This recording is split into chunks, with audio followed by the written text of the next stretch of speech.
Hi అందరికీ hello. మీరు మా వీడియో చూస్తున్నారు కానీ ఎవరు సబ్స్క్రైబ్ చేయట్లేదు.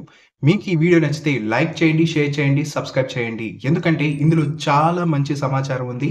వీడియోని స్కిప్ చేయకండి, పూర్తిగా చూడండి. బాగా ఎంజాయ్ చేయండి. ఇప్పుడు మన ఉగాది గురించి ఒక ఇంట్రెస్టింగ్ కథ చెప్పుకుందాం. ఉగాది అంటే మన తెలుగు వాళ్ళకి కొత్త సంవత్సరం స్టార్ట్ అవ్వడం. ఈ పండుగ చైత్ర మాసంలో మొదటి రోజు వస్తుంది. కానీ ఈ ఉగాది ఎలా మొదలైంది? దీని వెనుక ఒక ఆసక్తికరమైన కథ ఉంది. ఇప్పుడు చెప్తాను, బాగా వినండి. చాలా కాలం క్రితం బ్రహ్మదేవుడు ఈ ప్రపంచాన్ని మొదలు పెట్టాలని అనుకున్నాడు. అది చైత్రమాసం మొదటి రోజు. ఆయన ఆకాశం, భూమి, సముద్రం, చెట్లు, పక్షులు, జంతువులు ఇలా అన్ని క్రియేట్ చేశాడు. ఆ రోజు నుంచే టైం కూడా స్టార్ట్ అయింది. సంవత్సరాలు, నెలలు, రోజులు ఇవన్నీ ఆ రోజు నుంచే లెక్కల్లోకి వచ్చాయి. అందుకే ఆ రోజుని యుగ ఆది అన్నారు. అంటే కొత్త టైం స్టార్ట్ అయిందని అర్థం. కొన్నాళ్ళకి ఈ యుగ ఆది పేరు ఉగాదిగా అయిపోయింది.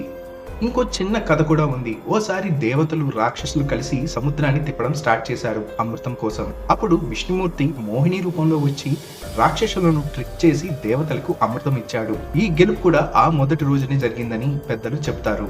అందుకే ఈ రోజు మనకి కొత్త హోప్స్, కొత్త ప్రారంభోత్సవాలకి చిహ్నంగా అయింది. మనం ఉగాది రోజు ఏం చేస్తాం? ఇంటిని క్లీన్ చేస్తాం, మామిడాకులతో డెకరేషన్ చేస్తాం, కొత్త డ్రెస్ వేస్తాం, ఇంకా ఉగాది పచ్చడి రెడీ చేస్తాం. ఈ పచ్చడిలో చేదు, తీపి, పులుపు అన్ని కలుస్తాయి. ఎందుకంటే లైఫ్ కూడా అలాంటిదే కదా. సంతోషాలు, బాధలు, హ్యాపీ టైమ్స్, సాడ్ టైమ్స్ అన్ని ఉంటాయి అని తెలియజేయడమే ఈ ఉగాది పచ్చడి యొక్క విశిష్టత.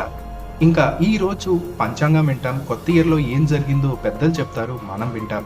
ఇలా ఉగాది మనకి హ్యాపీనెస్, మన కల్చర్, ట్రెడిషన్ అన్ని తెస్తుంది.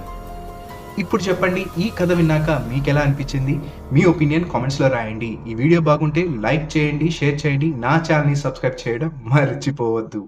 త్వరలో మరో వీడియోతో కలుద్దాం. Stay tune for more updates on MB creative talks.